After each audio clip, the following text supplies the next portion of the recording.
99% of you are not subscribed to the channel.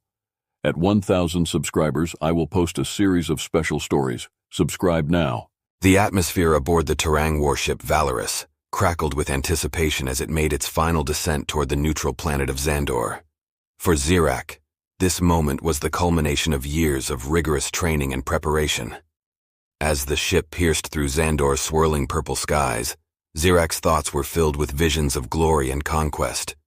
He had always imagined his future in the grand tradition of his people, leading legions into battle, expanding the Terang Empire, and crushing any who dared to stand in their way. Xandor, however, was a place unlike any he had ever encountered.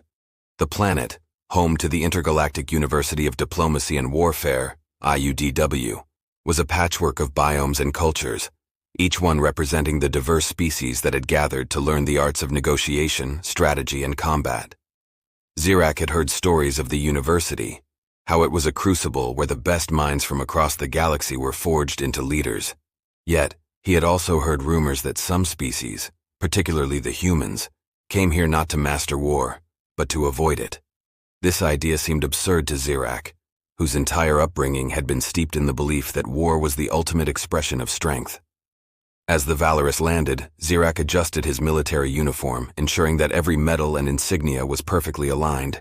He was greeted by an assembly of university officials, an eclectic mix of species, each more alien to him than the last. The sight of so many non-Terang life forms made him bristle with unease. He had been taught that other species were weak, soft, and inferior. Yet here on this strange planet, they appeared to stand on equal footing, united in their pursuit of knowledge.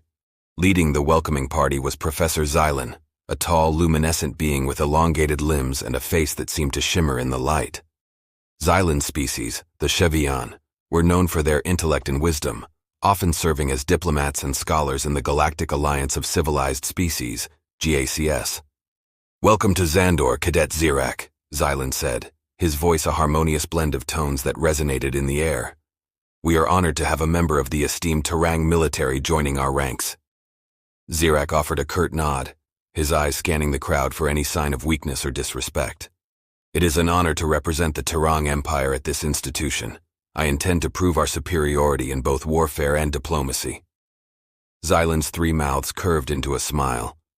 "I have no doubt you will distinguish yourself here.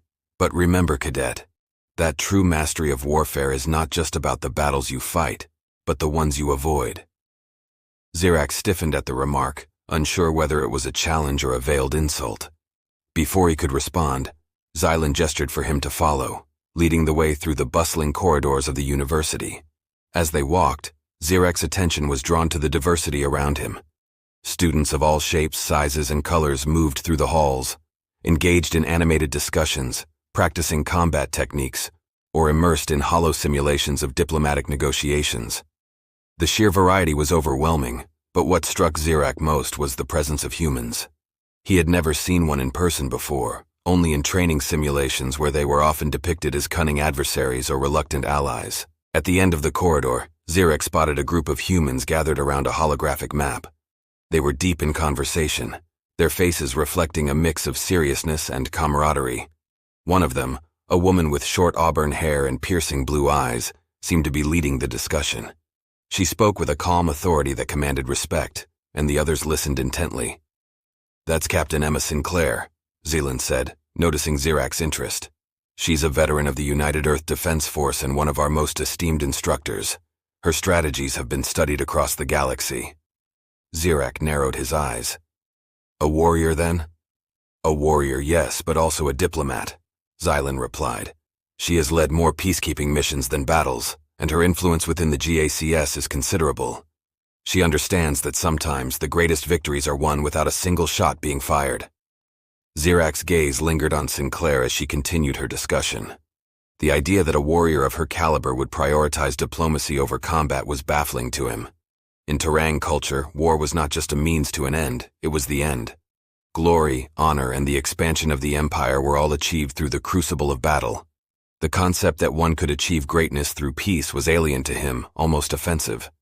As they moved on, Xylan led Xerac to his quarters, a sleek, minimalistic room with a view of Xandor's vast, alien landscape. The walls were adorned with images of historic treaties, intergalactic councils, and the occasional battle, each one depicting moments of both conflict and resolution. "Take some time to settle in, Cadet Zirak," Xylan said as he prepared to leave. "Your first class begins tomorrow. I hope you come with an open mind. There is much to learn here about others and about yourself." Zirak nodded absently, his mind already racing with questions. As the door slid shut, he approached the window and gazed out at the horizon. The landscape was unlike anything he had seen on Vortex 7, filled with strange flora and fauna, a testament to the planet's neutrality and diversity. His thoughts drifted back to the humans, particularly Captain Sinclair. How could a species that had the strength to conquer the stars choose instead to seek peace? The very notion seemed weak, contradictory to everything he had been taught. But if there was one thing Zirak prided himself on, it was his desire to understand his enemies. If the humans believed in this strange concept of mercy, he would uncover the reason why. As night fell on Xandor, Zirak vowed that he would not leave this planet until he had unraveled the mystery of human strength. Only then could he return to his people with the knowledge they needed to dominate the galaxy. Little did he know his journey at IUDW would challenge not just his understanding of war, but his very identity as a warrior. The first rays of Xandor's twin suns streamed through the window of Zirak's quarters, casting an eerie light on the alien landscape outside.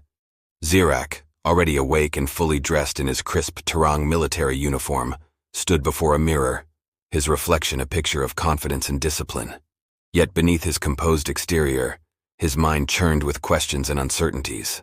Today he would begin his formal studies at the Intergalactic University of Diplomacy and Warfare, IUDW, and his focus was set on understanding the human approach to conflict, an approach that defied everything he had been taught.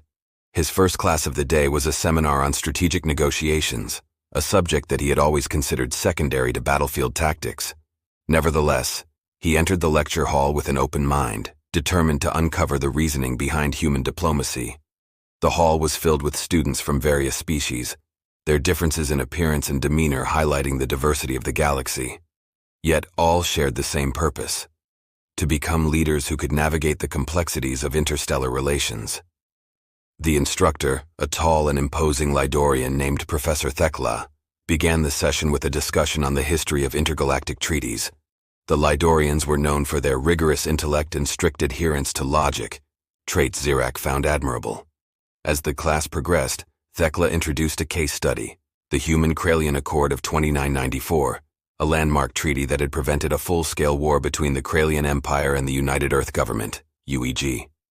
This accord, Thekla explained, her voice resonating through the hall, was brokered by the humans at a time when the Kralians were on the brink of launching an invasion of Earth's colonies. Instead of meeting force with force, the UEG opted for a different strategy, one of calculated diplomacy. They offered economic incentives, mutual defense pacts, and cultural exchanges, creating a framework that benefited both parties and ensured long-term peace. Zirak listened intently, his mind struggling to reconcile this with his own understanding of conflict resolution. In Terang culture, such an approach would be seen as weakness, an admission that one was too afraid or too weak to fight. Yet, according to Thekla, this accord not only averted war but also solidified humanity's position as a powerful and respected player in galactic politics. As the lecture ended, Zirak found himself approaching Professor Thekla with a burning question. "Professor, why did the humans choose diplomacy when they had the military capability to crush the Kralian forces? Was it not an opportunity to assert their dominance?" Thekla regarded Zirak with a thoughtful expression. It's true that the UEG could have won a military victory, but they understood that such a victory would come at a tremendous cost, both in lives and resources. By choosing diplomacy, they achieved their objectives without the devastation of war. In doing so, they not only preserved their strength, but also gained a valuable ally in the Kralians. Zirak frowned, still unconvinced. But doesn't avoiding war show weakness? In Terang culture, strength is demonstrated through victory in battle. Strength, Thekla replied calmly, can be demonstrated in many ways. The humans have learned that true power lies in knowing when to fight and when to negotiate. By avoiding unnecessary conflict, they preserve their resources and focus their energies on growth and exploration. They have mastered the art of winning without fighting. Zirak left the lecture hall deep in thought. The idea that peace could be a form of strength was difficult for him to grasp. In his mind, war was the ultimate test of a species' mettle, the forge in which true leaders were made. Yet the humans seemed to view it as a failure, a last resort when all other options had been exhausted. Determined to delve deeper into the human psyche, Zirak sought out Captain Emma Sinclair, the UEDF officer who had caught his attention the day before. He found her in a simulation room, guiding a group of students through a complex scenario involving a potential conflict between two rival star systems. Sinclair was in her element, her every command and decision reflecting a deep understanding of both military strategy and diplomacy. When the simulation concluded, Zirak approached her with a mixture of curiosity and skepticism. "Captain Sinclair, may I have a moment of your time?" She turned to him, her expression warm but assessing. "Of course, Cadet Zirak. What's on your mind?" Zirak hesitated for a moment, choosing his words carefully. "I've been studying human history and your approach to conflict resolution. I understand the strategic benefits of diplomacy, but I struggle to comprehend why a species with the power to wage war would choose to avoid it. Is it not a sign of weakness?" Sinclair regarded him thoughtfully before speaking. "I understand why you might think that. Your people have a proud warrior tradition, and war is seen as a path to honor and strength. But for humans, war is not the first option because we know what it costs. We've been at war with ourselves for much of our history. Wars over resources, territory, ideologies. We nearly destroyed ourselves before we learned that peace, when possible, is far more beneficial." Zirak's eyes narrowed slightly. "But doesn't that mean you're afraid of war? That you lack the courage to fight when necessary?" Sinclair shook her head. "On the contrary, we're not afraid of war. We're very capable of it, and when we do engage, we do so with all the force and precision we can muster. But we've learned that the true courage lies in finding a solution that spares lives. It takes strength to hold back, to choose diplomacy over destruction. It's not about fear. It's about wisdom." Zirak considered her words, his mind churning with conflicting thoughts. The idea of restraint as strength was foreign to him, yet there was something compelling in the way Sinclair spoke, something that made him question his own beliefs. "Why do you personally choose this path?" Zirak asked, his voice quieter now. "Why do you, a warrior, prefer peace?" Sinclair's gaze softened. "Because I've seen what war can do. I've lost friends, comrades, good people who were doing their duty, and I've seen the aftermath, the destruction, the suffering. If I can prevent that, if I can find a way to achieve our goals without bloodshed, then that's what I'll do. It's not about avoiding the fight. It's about knowing when the fight isn't necessary." Zirak was silent for a moment, processing her words. He had always believed that war was the ultimate expression of strength, but Sinclair's perspective challenged that notion. Could it be that true strength was not in the capacity for destruction, but in the ability to choose when not to destroy?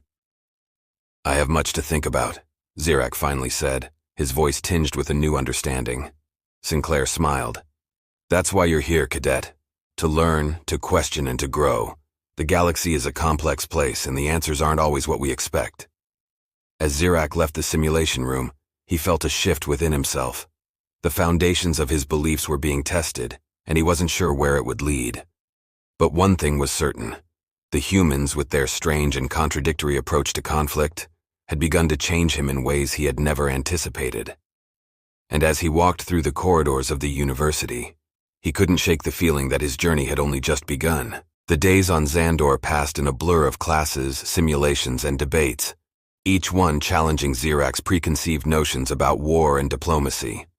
Despite his initial skepticism, he found himself increasingly drawn to the human perspective, particularly the teachings of Captain Emma Sinclair. However, his newfound understanding was soon put to the test when a real-world crisis erupted on the borders of the Galactic Alliance of Civilized Species, GACS. The situation began with reports of unusual military activity by the Kralian Empire, a powerful and expansionist species known for their aggressive tactics. The Kralians, long-standing rivals of the Terang, had been amassing forces near the neutral zone, a demilitarized area that served as a buffer between the two empires.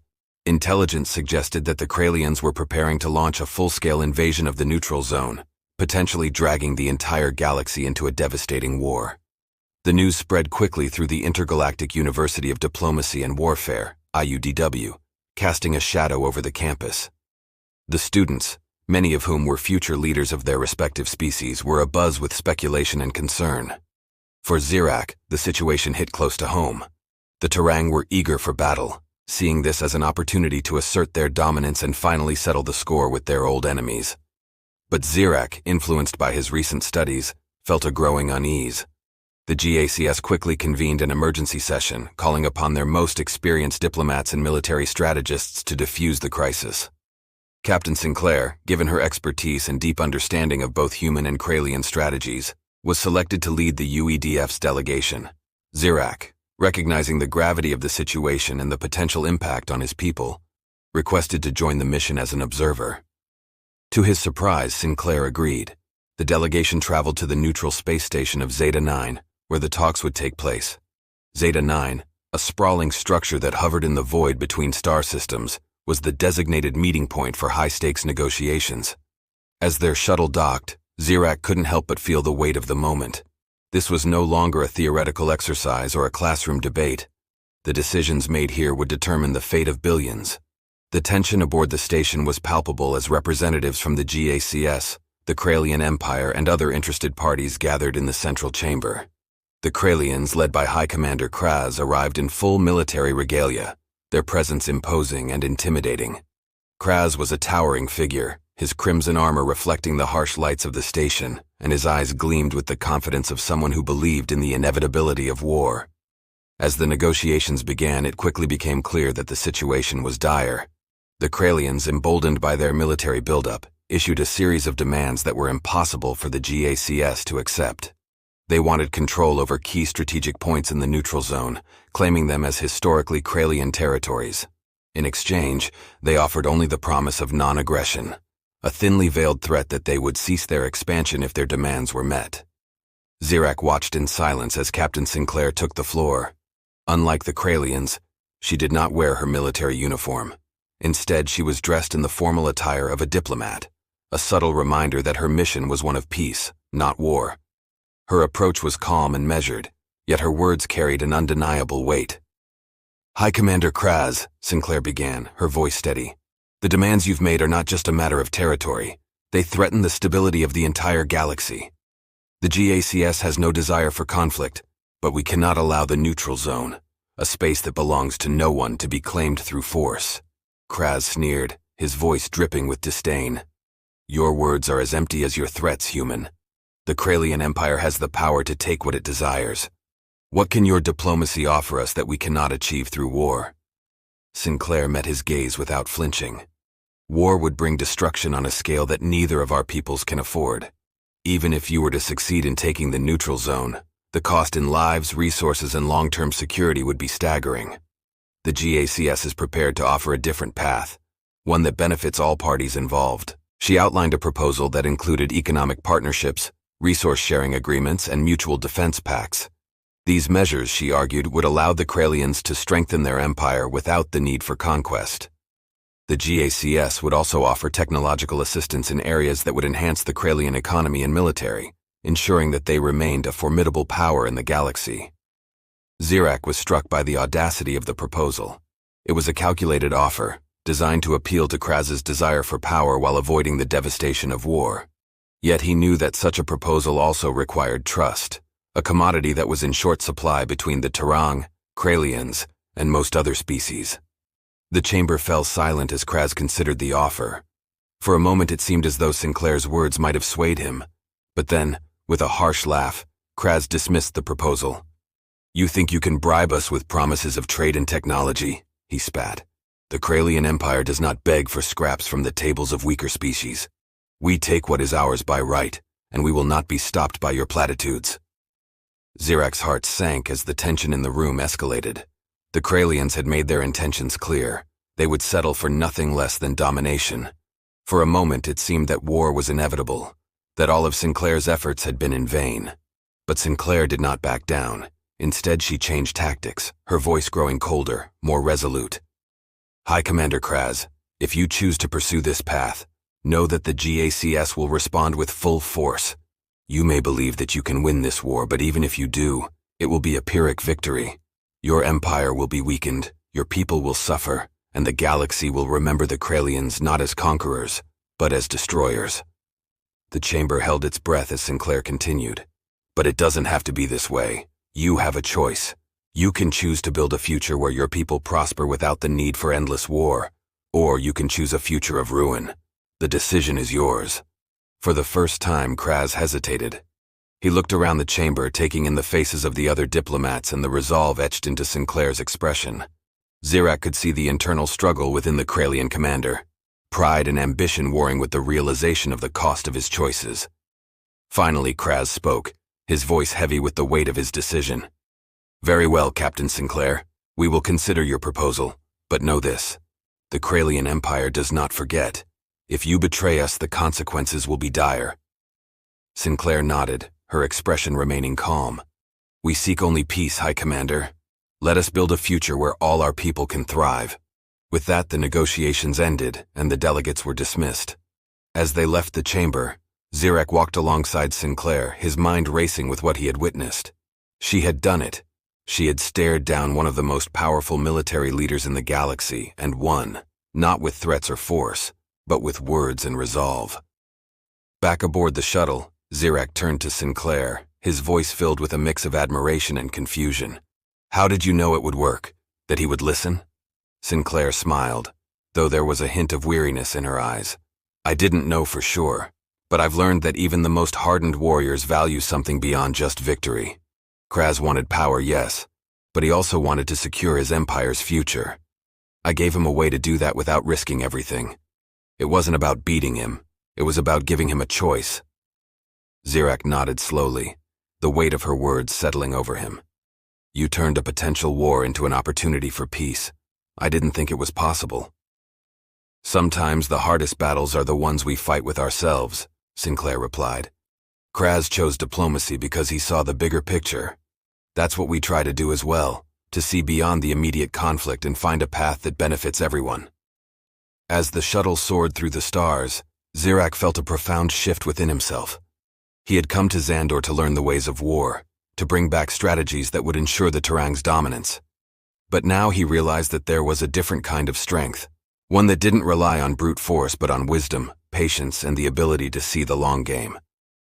The Kralian crisis had been a tipping point, not just for the galaxy, but for Zirak personally. He had witnessed the power of diplomacy, the strength in choosing peace over war, and the profound impact that choice could have on the future. And as they approached Xandor once more, he knew that his journey of understanding was far from over. The shuttle touched down on Xandor's landing platform with a gentle thud, and the doors hissed open to reveal the vibrant, bustling campus of the Intergalactic University of Diplomacy and Warfare, IUDW. Zirak stepped out into the warm alien sunlight, his mind still reeling from the events aboard the Zeta-9 space station. The negotiations with the Kralians had left a profound impact on him, challenging everything he thought he knew about power, strength, and leadership. As he walked through the familiar corridors of the university, he couldn't help but replay the negotiations in his mind. Captain Sinclair's approach had been audacious, yet it had worked. She had faced down a formidable adversary, not with weapons or threats, but with words and a vision of a future where war was not the only path to greatness. Zirak's thoughts swirled as he made his way to his quarters, where he hoped to find some clarity and solitude. However, as soon as he entered his room, he found a message waiting for him on his holoterminal. It was from Professor Xylan, the Chevian instructor who had welcomed him on his first day at IUDW. The message was brief and to the point. Cadet Zirak, I would like to discuss your recent experiences. Please meet me in my office at your earliest convenience. Curiosity piqued, Zirak wasted no time in heading to Professor Xylan's office. The corridors were quiet, most students busy with their own studies or assignments. When he arrived, the door slid open with a soft hum, revealing the professor seated behind a large circular desk that seemed to float in midair. Xylan's luminescent form shimmered in the soft lighting, his multiple eyes focused intently on Zirak as he entered. Cadet Zirak, Xylan greeted him, his voice a harmonious blend of tones. Please sit. Zirak obeyed, taking a seat opposite the professor. He felt a mix of respect and unease in the Chevian's presence. Xylan was known for his deep wisdom and keen insight into the minds of others, and Zirak knew that this conversation would not be a simple debriefing. I understand you were present at the negotiations on Zeta-9, Xylan began, his tone neutral yet probing. Captain Sinclair spoke highly of your observations. I'm interested in hearing your thoughts on the events that transpired. Zirak hesitated for a moment, gathering his thoughts.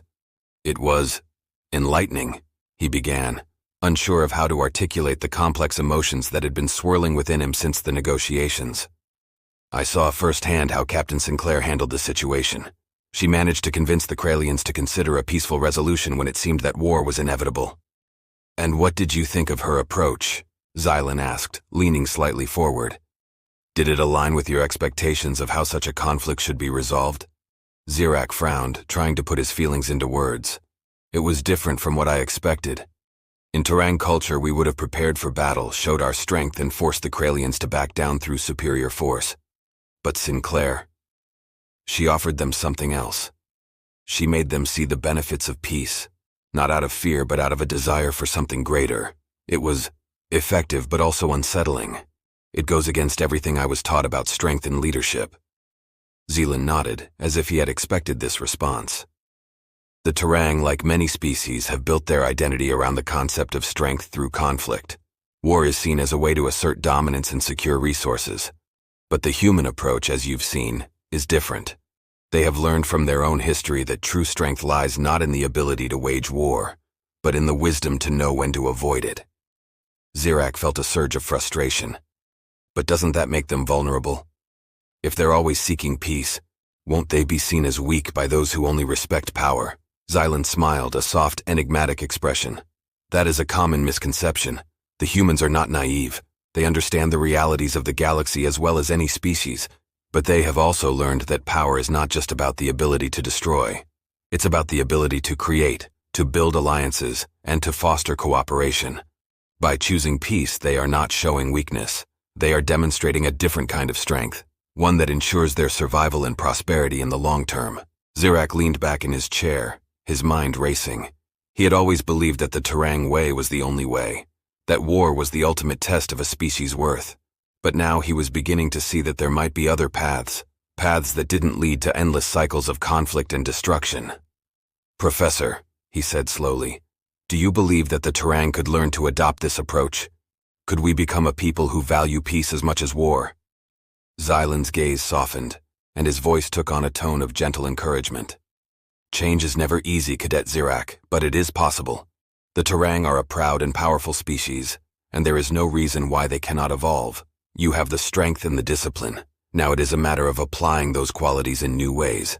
It will take time, and it will require leaders who are willing to challenge the old ways of thinking. But I believe that you, and others like you, can be the catalyst for that change. Zirak sat in silence, absorbing Xylan's words. The idea of challenging the traditions of his people was daunting, almost inconceivable. But the more he thought about it, the more he realized that the path of endless war was not sustainable. The galaxy was changing, and if the Terang were to survive and thrive, they too would need to change. Thank you, Professor, Zirak finally said, his voice steady. You've given me a lot to think about. Xylan nodded in acknowledgement. That is all I can hope to do. The rest is up to you. As Zirak left the professor's office, he felt a new sense of purpose growing within him. The challenges ahead would be immense, but he was no longer the same warrior who had arrived on Xandor.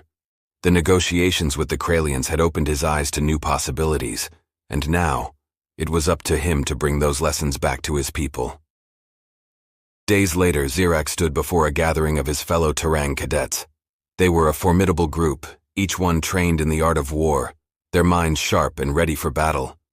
As he looked out at them, Zirak knew that his next words could either inspire them or alienate him completely. Brothers and sisters, he began, his voice clear and strong, we are the pride of the Terang Empire. We have been taught that war is the ultimate expression of our strength, that through battle we prove our worth and secure our future. But I have seen another way, a way that does not diminish our strength but enhances it. He paused, gauging their reactions. Some looked confused, others skeptical, but they were listening. I have learned that true strength is not just in our ability to destroy, but in our ability to create, to build alliances, and to find solutions that benefit all. We can still be warriors, but we can also be diplomats, leaders who seek to secure our future not just through conquest, but through cooperation. The murmurs in the room grew louder, a mix of agreement and dissent. Zirak knew this was just the beginning of a long journey, but he was ready to lead the charge.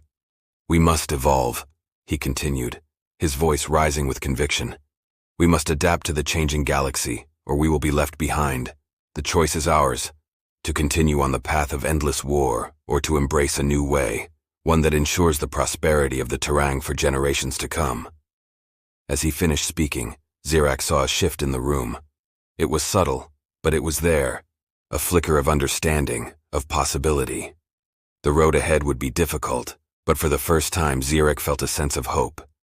He had discovered a new kind of strength, one that could change the course of his people's future. And as he left the gathering, he knew that he was no longer just a warrior. He was a leader, ready to guide his people into a new era, one where they could be strong not just in war but in peace.